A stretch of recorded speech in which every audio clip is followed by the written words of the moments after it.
Alright, this video I'm going to be talking about a new device that I recently purchased, and it's the eLeaf iStick.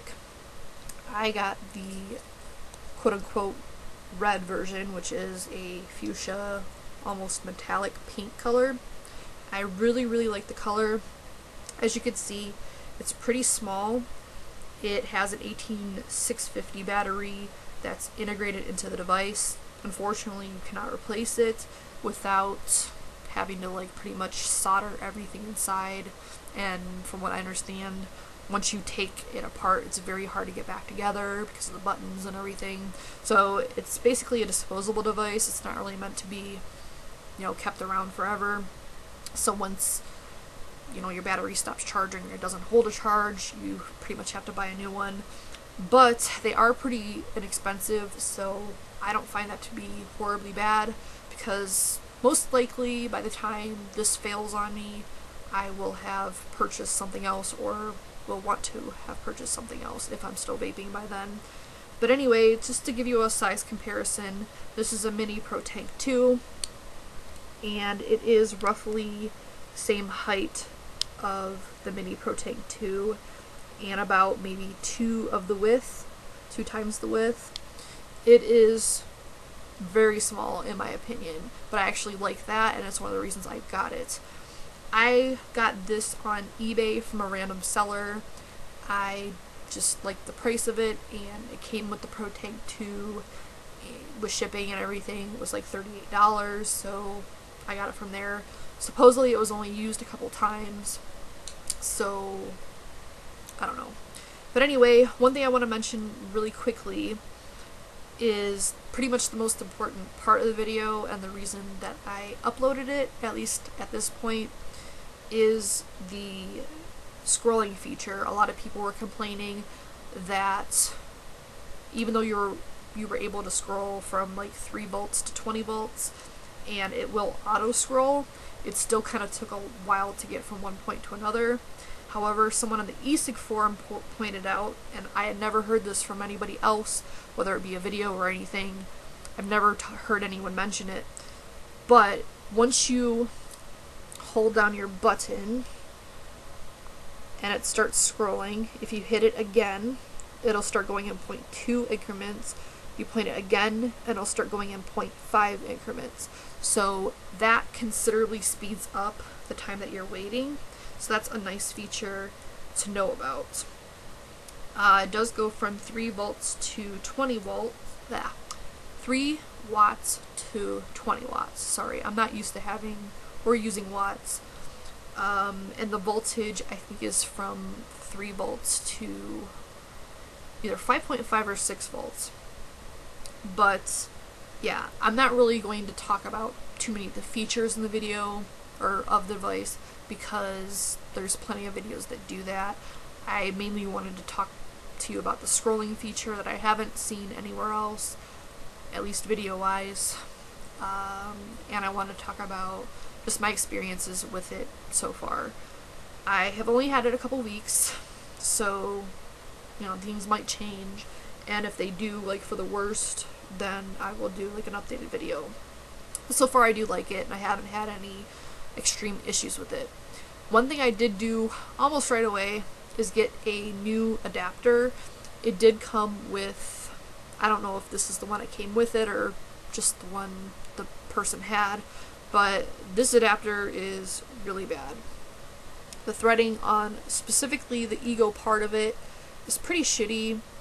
I don't know if you're going to be able to see, but you can see the major dents, nicks by the 510, this part, it's got significant scratches into it. And I mean, the scratches aren't a problem, it's just the fact that the metal is so kind of weak that it is able to scrape that easily. That usually indicates that it's not that good of a device, or whatever you'd want to call this thing.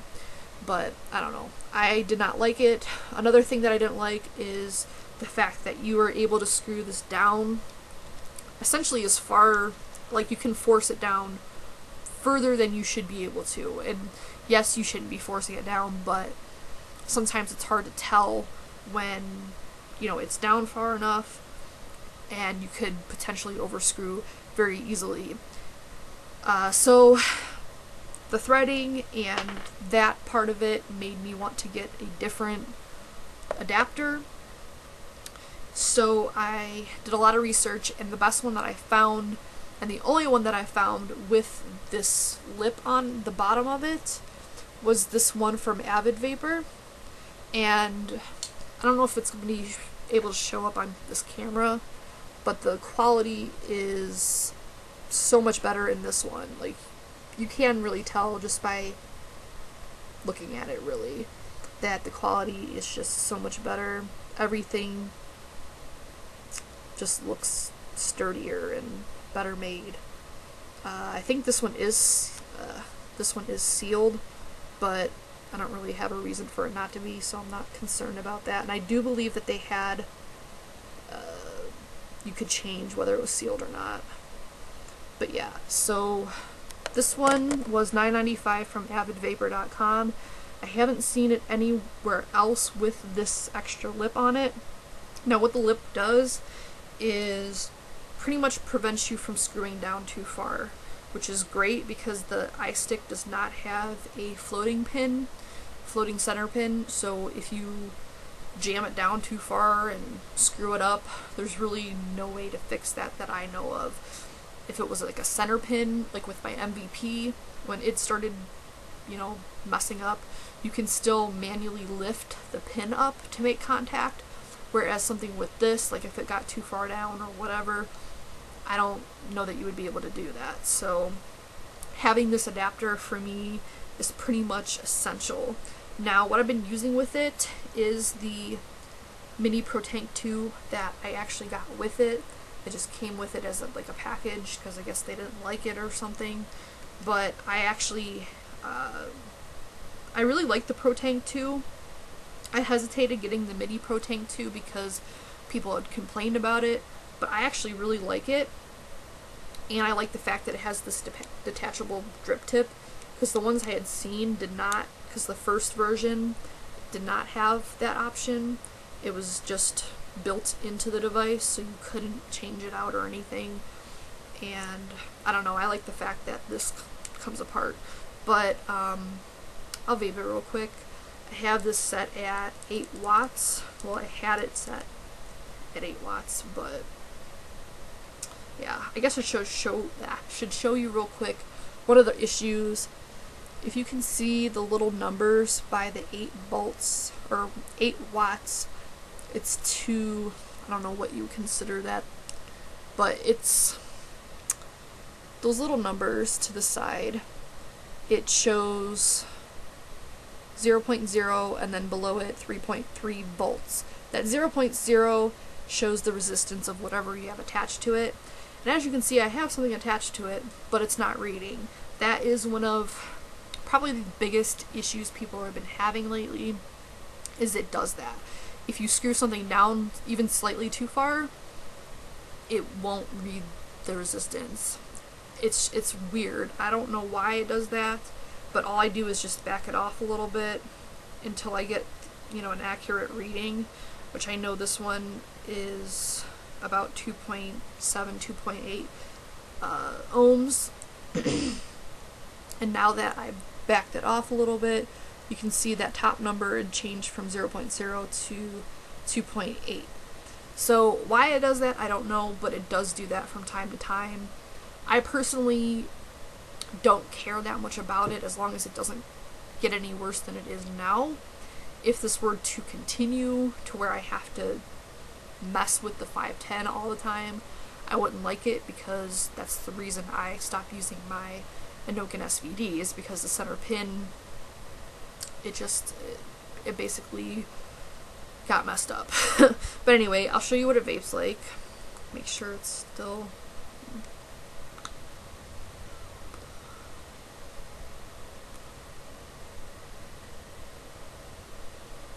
So I mean, it's not gonna like win cloud competitions or anything, but that's not something that I'm interested in. I'm more of a flavor junkie than like a cloud junkie or whatever you want to call it. But I actually really do like this mini Protank too. I do build my own heads because I don't really like the heads that come with it, because I don't really vape or use silica, and that's what the stock heads come, or how the stock heads come. I use actually cotton. So far it's been what has tasted the best to me. I don't know, it just works the best for me. And I do wrap these at a higher resistance than I normally would on any other device. Like when I have my Provari, I try to wrap it at a 2 to 2.2 ohm resistance, and I would normally set it to like 4 volts up to 4.2 volts depending on what juice it was. With this eLeaf, it seems to run a little bit warmer than normal, and this has been said by many people, and in my experience it is true. Like right now, like a 2.8 resistance on like a regular device. Actually, I don't even really usually wrap that high of a resistance on any other device, but because of what people have said on the forum and everything, and what I did experience when I first got it, it seems to do better at the higher settings, like the higher voltage. I guess because it has problems down regulating, meaning if your battery's fully charged at like 4.1 or 4 volts, whatever, and you have it set at what would translate to like 3.5 volts, which, you know, some of mine does go down that low because, like I said, I like to vape on the lower settings. I guess people were having trouble, like they weren't getting an accurate 3.5 volts. They were getting more like what the battery actually is, which was 4 volts. So in order to compensate for that, I either have to wrap my coils at around basically I have to wrap my coils at the resistance I would for a fully charged battery or higher. I was aiming for a 2.5 because it seems to be what works the best for this, but it, for whatever reason, came up a little bit high. But I'm not really too worried about it. I've been vaping it at 8 watts pretty consistently. Sometimes I go down to 7.5 depending on the juice, but I don't know. I actually really do like the wattage feature. I never thought I would. When I have my SVD, it does have the wattage feature, but I don't know, for some reason I just didn't like it. I did try it a couple times, but I didn't like it.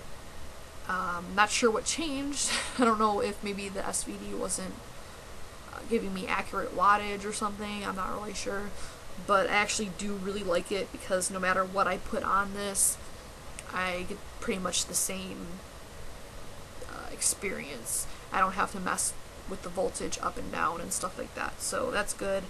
I have tried it with my Magma as well, but I really don't use the Magma for extended vaping. I only use it to check my my flavors, like if I get a new flavor or when I'm DIYing, because I do make a lot of my juices, especially lately. I've been really on this DIY kick, I think mainly because my dad started vaping recently, so I was trying to kind of get good at mixing in case he wanted me to mix something for him. But he's been vaping Smooth Criminal by Illusion and really liking it, so he's pretty much been sticking with that.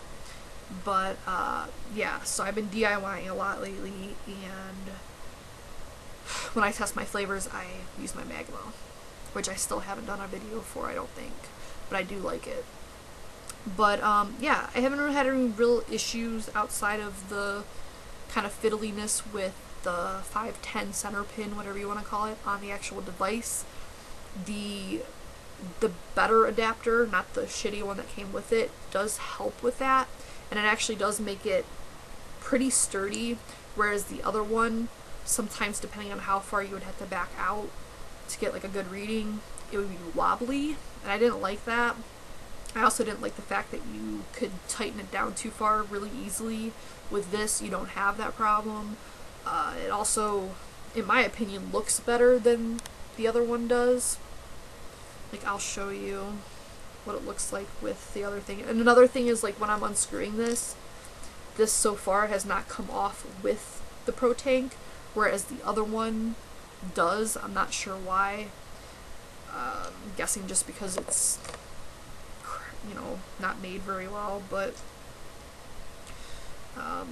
that was an issue too, because like honestly I kind of just want that adapter to stay on it as much as possible, because that's part of the reason I got it to begin with, is so I'm not unscrewing and rescrewing into the threading on the actual device. I'd rather have it on an attachment. That way if the threading on the attachment wears down or whatever, I can just replace the attachment or the adapter, whatever you want to call it, and not have to actually replace the whole device. Because once your threading goes in the actual device, you're pretty much screwed, and I mean, you'll probably just have to get a new one. I don't really know what other choice you would have, but yeah, so you might not even see that much of a difference, but I don't know, it's just a wider gap there. I guess the lip on the other one kind of takes away from some of that gap by the base of the device, but I don't know, it's just like I don't like it. See, like when I'm unscrewing, well, I guess it didn't do it this time, but normally it would unscrew with the Protank, and I don't know, like I'll keep it as an extra, but I don't really like it at all. A really good thing you can do is you can actually use this as a pass-through, so as you're charging it you can't actually use the device, which is nice. Some people don't like the fact that it charges on the bottom. However, I feel like for it being a pass-through device, it's actually beneficial to have it at the bottom because it works better that way. I guess the only reason they don't like it, or the main reason they don't like it being on the bottom, is for when they're charging it. They don't want to have to lay it down, but I don't really see how it matters. But yeah, I really do like it. I haven't had really any issues with it outside what I just mentioned with the 510 thing. It doesn't, like, the charge holds well, at least so far it has. The buttons feel nice. The whole device actually feels a lot sturdier than I thought it would. I was expecting it to be like an Ego-like type feeling, you know, like the cheap Egos that aren't really legit Joytech Egos. I was expecting it to be kind of like among the lines of that. From what I was reading, I think these have the same chips in them as the Vamos, I think it was. But I can't be 100% sure. But I've never had a Vamo, so I couldn't tell you. It is not a DNA 30 or 20 or whatever. But I don't know. It does what I need it to, and